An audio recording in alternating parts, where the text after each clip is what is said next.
வணக்கம். நமது ஒளி தீபம் சேனலுக்கு தவறாமல் பார்த்து ஆதரவு தர அ, ஒத்துழைப்பு கொடுக்கின்ற அனைத்து நல்ல உள்ளங்களுக்கும் நன்றி. நீங்கள் வீடியோ பார்த்து பிடிச்சிருந்தா அந்த லைக் பண்ணுங்கள். கண்டிப்பாக லைக் பண்ணால் தான் அது ஒரு நல்லது. ஷேர் பண்ணுங்கள், கமெண்ட் பண்ணுங்கள். உங்களுடைய கருத்துக்களுக்காக நான் எதிர்பார்க்குறேன். நன்றி. இப்போ தலைப்புக்கு வரலாம். நமது புரட்சித் தலைவர் எம்ஜிஆர் இருக்கிறார் இல்லைங்களா, அவர் 1977 மிகப்பெரிய மக்கள் ஆதரவோடு செல்வாக்கோடு முதலமைச்சர் பதவி தமிழ்நாட்டில் ஏற்றார். ஆட்சியை அமைத்தார். ஆட்சியை அமைச்சிட்டு அவருக்கு ஒரு எண்ணம் வந்தது, தொடர்ந்து சினிமாவில் நடிக்கணும், ஒரு முதலமைச்சராக இருந்துக்கிட்டு சினிமாவில் நடிக்கணும் அப்படின்ற ஒரு ஆசை வந்துடுச்சு. என்ன நினச்சாரோ தெரியல. ஏன்னா சினிமா நடிக்கிறது நிறுத்திட்டா ஆதரவு குறைஞ்சிரும்னு நினச்சாரோ, செல்வாக்கு போயிடும்னு நினச்சாரோ தெரியல. அவர் அப்படி ஒரு ஸ்டாண்ட் எடுத்தார். அப்படி ஒரு அறிவிப்பு வெளியிட்ட உடனே இந்தியாவே திகைச்சு போச்சு. பலவிதமான கண்டன குரல்கள், பலவிதமான ஆச்சரிய குரல்கள், நிறைய பேர் நிறைய விதமான கருத்துக்களை வெளியிட்டாங்க. ஆனால் இதுதான் ஃபஸ்ட்டு. இப்படி அவர் செய்வார், இப்படி ஒரு முடிவெடுப்பார்னு யாரும் எதிர்பார்க்கல. அப்புறமா சொன்னதோடு நிற்கலை. படத்தின் அறிவிப்பு பூஜ்ஜியம் போட்டுட்டாரு. படத்துடைய பேர் அறிவிப்பு வெளியிட்டார். என்ன பேர்னு கேட்குறீங்களா? உன்னை விட மாட்டேன். யார? கருணாநிதி அவர்கள் தான். அந்த மாதிரி ஒரு தலைப்பு வச்சுட்டு பூஜையோட பாடல் பதிவும் ஸ்டார்ட் ஆயிடுச்சு. இசையமைப்பாளர் அன்னைக்கு இருந்த ட்ரெண்டில் புது வரவு, அறிமுகமான இருந்தவர். அதாவது அறிமுகமாகி ரொம்ப புகழ்பெற்று வந்த இளையராஜா அவர்கள் தான் அவர் இசையமைப்பாளராக போட்டுட்டு பாடல் கம்போசிங் கூப்பிட்டு உட்கார வைக்கிறார். இளையராஜாவுக்கு ஒரு மிகுந்த மகிழ்ச்சி. ஏன்னா எம்ஜிஆருக்கு இசையமைக்கிறது தான் பெரிய விஷயம் இல்லையா. ரொம்ப குஷியாக டியூன் போட வரார். டியூன் கம்போசிங் நடக்குது.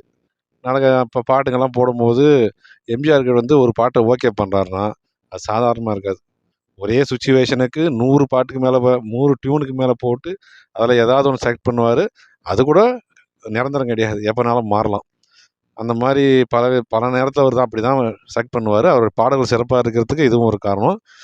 ஆனால் இந்த மாதிரி நடந்ததில் எம்எஸ்வி அவர்கள் ஹார்மோனிய பெட்டி தூக்கி தலைமையில் வச்சுட்டு ஓடின நாட்கள்லாம் உண்டு.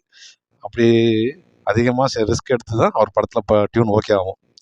இளையராஜா அவர்கள் பலவிதமான டியூன் போட்டு காட்டுறார். அவருக்கு இப்போ இருக்கிற மாதிரி அன்றைக்கும் ஹார்மோனிய பெட்டி தொட்டால் அவருக்கு டியூனாக கொட்டும், தேனருவியாக வரும். அதில் ஒரு செலக்ட் பண்ணி ஒரு சுச்சுவேஷனுக்கு ஒரு சாங் செலக்ட் ஆகி அதுக்கு லிரிக் வாலி அவர்களை கூப்பிட்டு எழுத வச்சாச்சு. இது வரைக்கும் ஓகே. அதுக்கப்புறம் என்னாச்சு, யாரை பாட வைக்கிறதுன்னு ஒரு பெரிய சர்ச்சை. முதல்ல டிஎம்எஸ் அவர்களை பாட வச்சு ஒரு ரெக்கார்ட் பண்ணி அனுப்பிச்சி விட்றாரு. அது அவருக்கு திருப்தி வரல. அடுத்து ஜேசுதாஸ் அவர்களை பாட வச்சு ஒரு அந்த பாட்டை ரெக்கார்ட் பண்ணி அனுப்புகிறார். கேட்டு பார்த்துட்டு அதுவும் திருப்தி வரல. மூணாவதாக எஸ்பிபி அவர்களை கூப்பிட்டும் பாட வைக்கிறார். அதையும் ரெக்கார்ட் பண்ணி அனுப்பிச்சாங்க. மூணையும் கேட்டு பார்த்துட்டு அவருக்கு எதுவுமே திருப்தி வரல. சரி, கடைசியாக என்ன பண்ணுறாங்க, காலையிலே கூப்பிட்டாரோம். ராஜா, நீ அந்த கம்போஸ் அப்போ நீ பாடின பாரு, அது மாதிரி எதுவுமே வரல, நீ பேசாமல் அதே நீயே பாடிற எனக்கு அப்படின்னு ஒரு அதிர்ச்சி வைத்தியம் கொடுத்துக்கிறாரு. இவருக்கு இளையராஜா அவர்களுக்கு மிகப்பெரிய அதிர்ச்சி. ஐயோ அண்ணே, என் குரலெல்லாம் கட்ட குரல் எப்படின்னு உங்களுக்கு சூட் ஆகும்னு. இல்லை நீ பாடின மாதிரி வரல, நீயே பாடிடுன்னு ஸ்ட்ரிக்டாக சொல்லிட்டார். இவரும் வேறு வழி இல்லாமல் தயாரானார். ஆனால் நல்ல நேரம் அந்த படம் அதோட ட்ராப் ஆகிடுச்சு. தொடர்ந்து எந்த அழுத்தமோ என்னன்னு தெரியல, அவரே கை வச்சுட்டார். அதனால் மிகப்பெரிய ஒரு மாற்றம் வந்தது. எப்படின்னா, எம்ஜிஆர் அவர்களுடைய பாடி லாங்குவேஜுக்கும் ஃபேஸ் எக்ஸ்ப்ரெஷனுக்கும் இளையராஜாவுடைய குரலுக்கும் மேட்ச் பண்ணி பார்த்தா உங்களுக்கு அது புரியும்.